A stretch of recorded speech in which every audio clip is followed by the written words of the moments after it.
안녕하세요. BIO 성형외과 홍성표입니다. 양쪽 눈의 크기가 다른 짝눈은 태어날 때부터 있는 경우도 있지만 성장하거나 나이가 들면서 눈 크기가 변하여 짝눈이 되는 경우도 있습니다.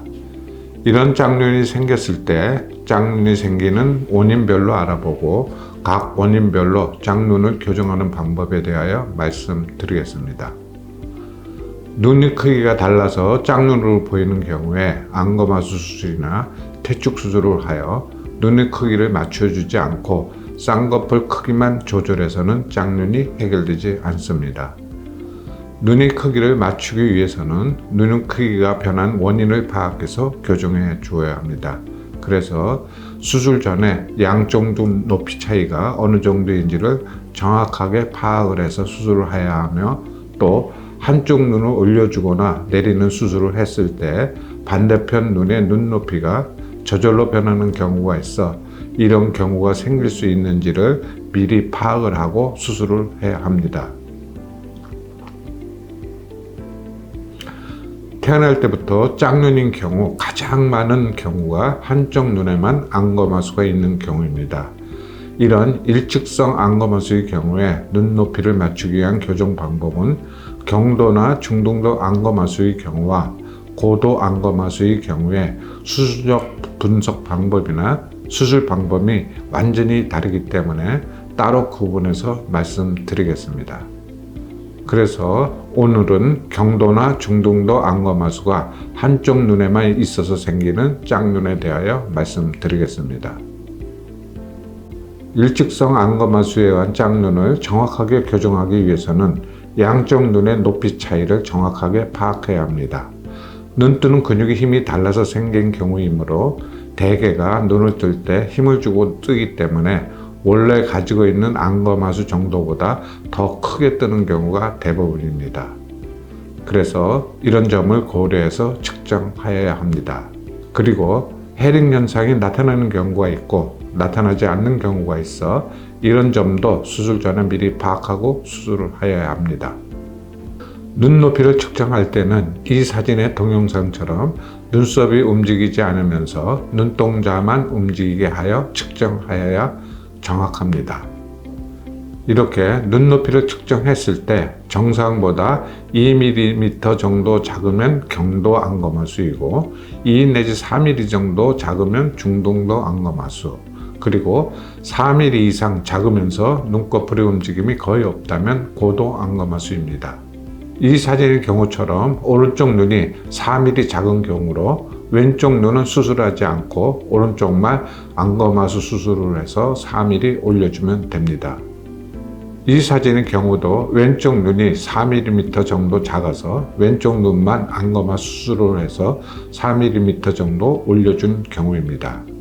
그런데 한쪽 눈만 안검하수 수술을 하여 올려주면 반대편 눈이 저절로 작아지는 경우가 있는데 이를 헤링 현상이라 합니다.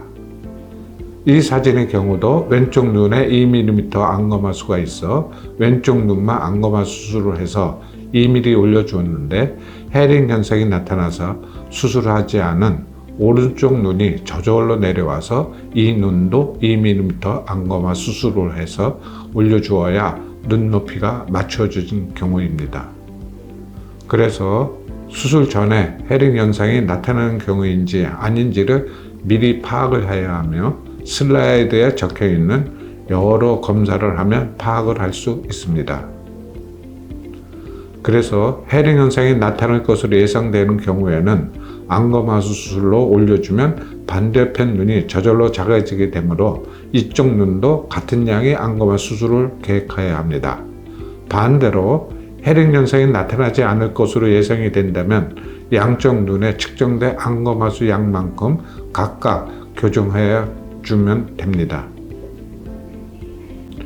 헤링 현상이 나타날 것으로 예상이 되어 한쪽 눈만 수술을 해서 짝눈을 교정한 경우를 보여드리겠습니다. 이 경우는 양쪽 눈의 눈높이 차이가 6mm 정도로 심한 짝눈이었으며 환자는 크게 떠지는 오른쪽 눈을 내려주기 원하였습니다. 헤링 현상이 나타날 타입이어서 오른쪽 눈은 수술하지 않았고 왼쪽 눈만 안검하수 교정을 하여 올려주었으며 퇴축 상태인 오른쪽 눈은 헤링 현상으로 저절로 내려오게 만들어서 짝눈 상태를 교정한 경우입니다. 이 경우는 오른쪽 눈에만 안검하수가 있는 짝눈 상태이며 환자는 오른쪽 눈만 수술하기를 원하였습니다.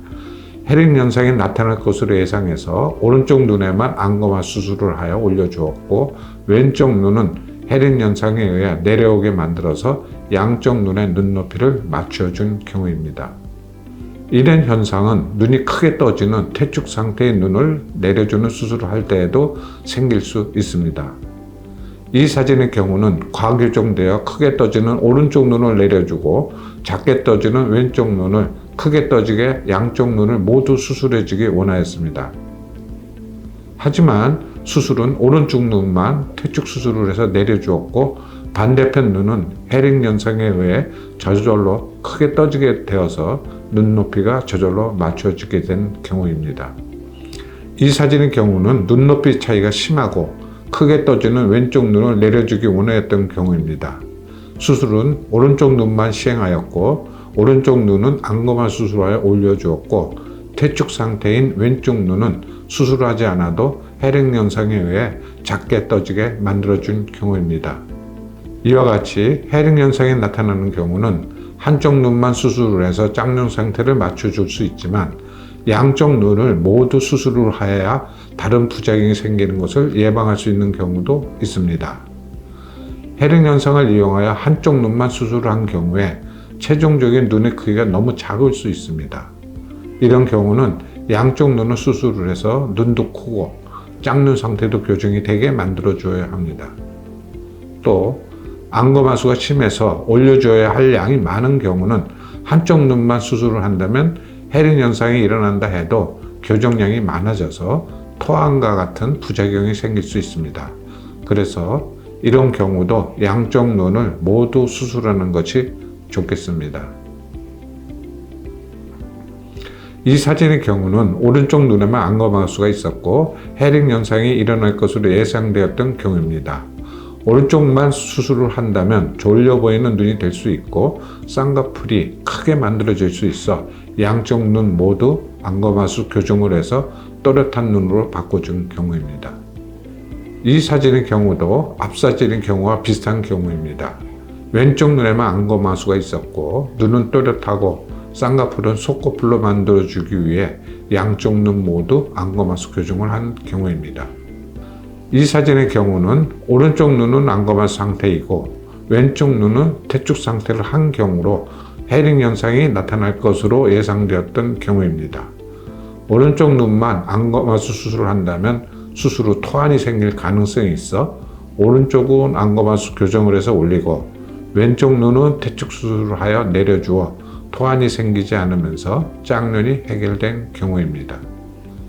이 사진의 경우는 오른쪽 눈에 5mm 정도의 심한 안검하수가 있었고 왼쪽 눈은 3mm 정도의 심한 퇴축 상태이었으며 헤링 현상이 나타날 것으로 예상이 된 경우입니다.